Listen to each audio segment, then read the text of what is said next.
In this episode, we talked to Toby Hinton, a pioneer in Canadian use of force training and a founder of Police Judo. Thank you. I'd just like to introduce Toby Hinton here. You've got your hands in a lot of things going on, so thanks for. I appreciate your time, and I'll just get you to give yourself an introduction. Thanks for having me, Eric. Toby Hinton, retired police officer from Vancouver. I did just under 30 years with Vancouver, and I kind of switched over a little bit, and I'm at the Justice Institute of BC, helping with the use of force training for the BC Police Academy. Yeah, real retirement. I noticed that. Yeah. Just for our listeners out here, Police Judo. So it's been around, at least in Vancouver and British Columbia, for quite some time. You were there at the onset. And so if you can just give us a quick little rundown about it. Sure. Police Judo started really out as a traditional sort of competitive judo model that we started inside the police department over 25 years ago, and that's inside the Vancouver Police Department. And then we started realizing that we needed to fuse control and arrest tactics with the judo principles to make the proper linkage to what we needed on the road. And so that's really how it evolved. It was kind of a traditional model, and then for police only, it turned into a little bit of a fight club. We didn't have a lot of growth. We didn't have a lot of younger people wanting to come out unless they're really, really tough. And it didn't have that linkage on the back end of where we need to take things if we're police officers. So that evolution happened over time. There were a number of influences in that from Police Judo started by, then at the time, Inspector Tim Laidler and Brian Shipper, and my beat partner Al Arsenault was always looking at the scientific aspects of martial arts training and how it fit with law enforcement. And it generally evolved, and we moved from becoming that sort of incredible shrinking game into opening it up, bringing students, volunteers, applicants, and other young people in, and making it more of a recreational training program so we didn't have to put people out into the competitive environment.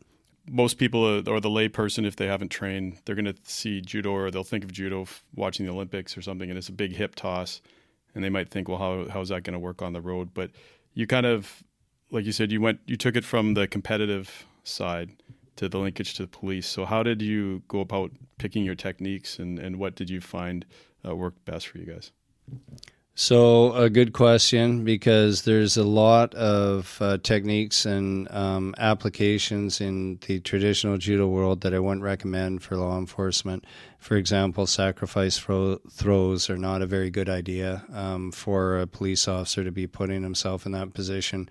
Plus, there's other throws like that are spectacular tournament throws like Uchimata, major inner leg reap, that take years to develop and don't necessarily put you in a good place for trying to take somebody over and control them anyhow. So we looked at low risk.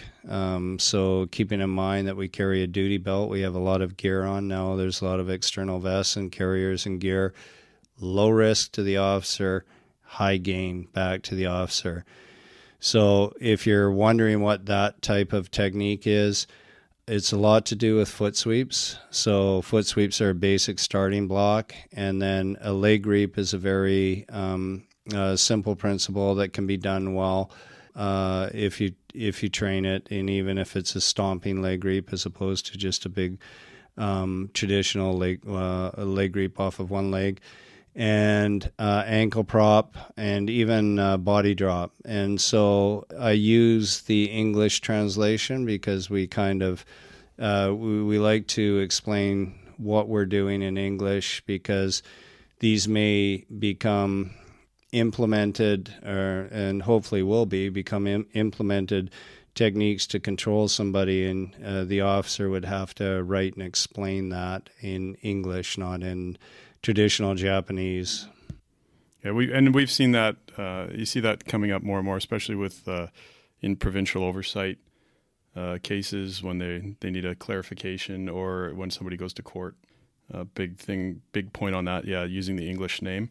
So some of the techniques you mentioned, like leg reap, it's kind of the variation. I mean, I know what you mean by the full a traditional leg reap would be a long kind of kick that leg up and swing it back, whereas a stomping is kind of an adaptation where it's putting the leg through and using that as a trip. I always equate when people are first trying to learn a leg reap, they're looking at the movement or they're trying to reconcile it, but really they probably all did it when they were about 5 years old on the schoolyard in the playground. So just having people understand that. And there's also, I know, something that carries out, because you said high value to the officer, lower risk, but you do always have a duty of care kind of weaved in throughout.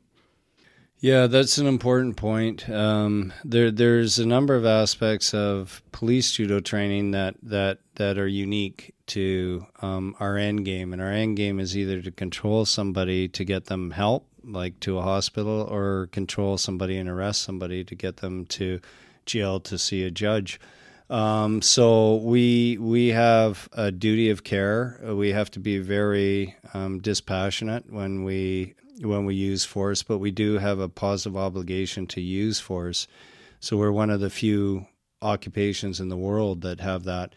And it can be very hard to control somebody.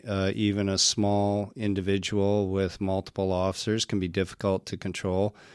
Made worse if people aren't training regularly. They end up fighting themselves. So the duty of care sort of permeates everything that we do, and that duty of care with the judo training usually starts with a grip around the elbow, and if you do those bigger throws like a leg reap throw or a stomping leg reap throw, you're always controlling the descent and watching that the head doesn't rock back and hit anything. So the idea is get the person to the ground if they're really difficult, get all their weapons into the ground, so we have to bridge and link the turnovers and then get them under control from there. So throughout our training, you'll hear talking, you'll hear verbal commands, you'll hear us talking a lot about the duty of care.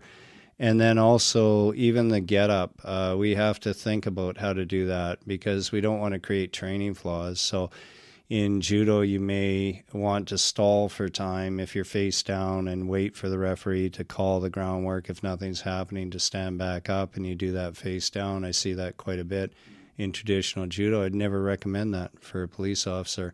So we always face the threat and then get up safely all the time. So you should be doing that throughout your training practice as well, too. And we try to introduce that into police judo training. And just for those that say, well, not everybody's walking around the street with a judo gi on, although they might not have been on the downtown east side before. How do you go about dealing with that or adapting for that? Yeah, so we do get that sometimes. I believe it's important to be to understand grips and off balancing, and balance and off balancing are critically important. You have to do the off balancing to get a proper throw or takedown. Otherwise, it becomes a strength against strength battle. The judo gi allows you to take a grip, and the grip can be applied to anything that you're grabbing onto. You're teaching yourself to keep your hands up. It may be a t-shirt, it may be a jean jacket, it may be a guy who happens to be completely naked that you got to control. The gripping is still important. And lots of times we'll do what jiu-jitsu is doing as well too, which is sometimes just have no gi workouts. So you learn to adapt your grip to the joints and make improvisations that would help you with that. But the judo gis, jiu-jitsu gis, whatever type of gi you're using, preferably a grappling gi, not a karate or taekwondo gi, because they tend to be thin, will help your training. We've actually bought 100 judo gis for the police academy, and now the recruits are issued judo gi when they come in, and they're starting to work with that for training. It also makes it easier. You're not spending as much on ripped t-shirts. If somebody wanted to train police judo, where could they do that? So there's right now, before COVID, we had 7 locations and 750 members, and COVID really took a mickey out of us, and we have 2 locations. We have about 200 or so members now in the Law Enforcement Training Association, which is the umbrella organization that looks over police judo.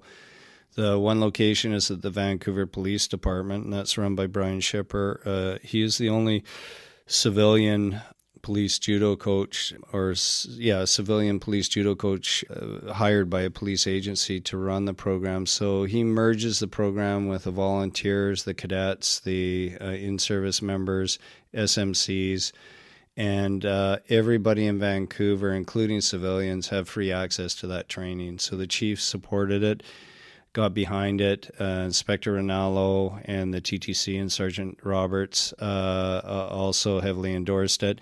And so that program's very long-standing now, but it's well looked after, and they have a really nice training facility there. And then in Burnaby at Odd Squad Productions, we have a training floor here, and Police Judo is running here 5 times a week as well too. So there's 2 locations, one in Burnaby and one at the Vancouver Police Department. And soon we hope to have another one opened up in New West, and I'm working on that now. Okay. And then where would they find that? Do you have a website, social media?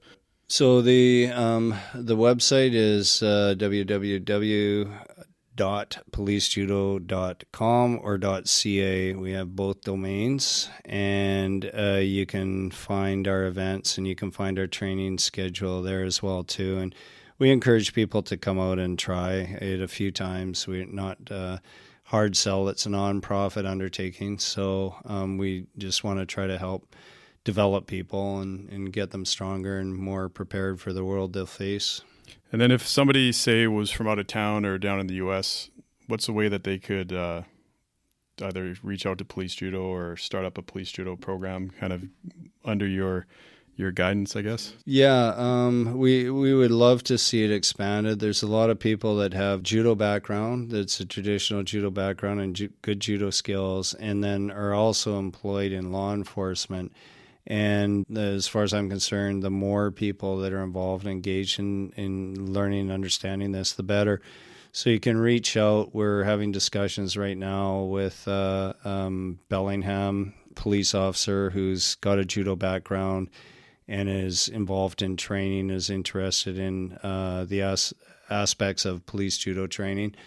And so you can reach us through the website. You can contact me anytime just by going on info@policejudo.ca, and I'll respond back. And we would like to see it grow and develop. And one of the things I just have to mention that is really important to develop it is to build a proper floor, because it's very hard to take adults and teach them. You have to teach them differently, and they have a hard time with falling if they haven't done it in their life before, if it's on a very hard surface. So we try to encourage people to put a sprung floor in, either foam block or steel spring. Nice. Just quickly, just to touch on it, because you mentioned LETA, so that is your Law Enforcement Education Training Association. So maybe you give a quick little rundown on what you do with LETA. Sure. The Law Enforcement Training Association is the board, the nonprofit board that oversees police judo. Mark Steinkampf is a retired member, is one of the primary guys that's involved in the Law Enforcement Training Association. Then there's Al Arsenault, and we have a business leader who's a guider for us on this front, is Ray Bergen. And then the principal members of Police Judo who started it have a position on the board, and we host training events. So what I would look for is the International Use of Force Expert Conference, which we host yearly, and then we host handcuffing clinics. There's a certain handcuffing system that we're working on developing called the H-Cuff system. That was through Al Arsenault. And then we host also all-female training sessions. That's through Special Constable Chinny Shang. So there's a really good mix of instructors with a good depth of experience, all connected to law enforcement some way, form, or fashion. Again, that's same contact information? Same contact information. LETA is Police Judo, basically. So it's just the nonprofit that looks after it. And I guess finally, you can't end a Police Judo interview without just touching a little bit on Odd Squad and what you guys do there. Some people may have heard that separately and may not have made the connect. So Odd Squad was a charity that we started when we were working in the downtown East Side beat, and it really is about drug and gang prevention. We got a little bit tired of chasing our tail on drug enforcement back in the day, and so we started doing a little bit of film work, and that catapulted into a co-production with the National Film Board of Canada called Through a Blue Lens, and we continued on with presentations and education. And 25 years later, we have our own facility now in Burnaby, which is a converted warehouse. We have film studios, and we're still combining with a lot of law enforcement personnel to continue the educational work, and everything has changed. When we first started, it was an 1.5 hour long documentary. Now we're into like 10-second TikTok clips, but the need is still there. So we have a lot of retired members who come down, throw down, and help out. We have a lot of friendships from the community and corporate support in the Burnaby mayor and firefighters and other people in emergency services have been great help for us. Last thing, video library. Do you guys have online videos? Good point. Excuse me. We are working to develop that now. We have the H-cuff system for police judo handcuffing is now completely done in a online course format. It's just being vetted right now. So we'll send that out fairly soon for testing, and it's a fairly comprehensive system. And I'm working to develop our library of techniques, throws, takedowns, and linkage from our movement drills into control and arrest, but we're not quite there yet. Again, thank you for your time. Is there anything that you think you wanted to mention that wasn't covered here? Or? I just like to encourage people to train, and I know sometimes the people get into their instructor bias, whether it's judo or jiu-jitsu or wrestling or Muay Thai. I do think that the grappling arts, and by that I mean wrestling, jiu-jitsu, and judo, are all really well suited to law enforcement, because I think the days of impact striking and the PPCT style of teaching for physical control have evolved a little bit more, and I think people's understanding of leverage principles are a lot better because they're training regularly. So I'd just like to say there's a lot we can learn from each other, and it doesn't have to be one or the other. You can cross-train, and it does make you a better, I think it makes you a better police officer because you can handle the stress a lot better if you've got good confidence in yourself, knowing that you train regularly.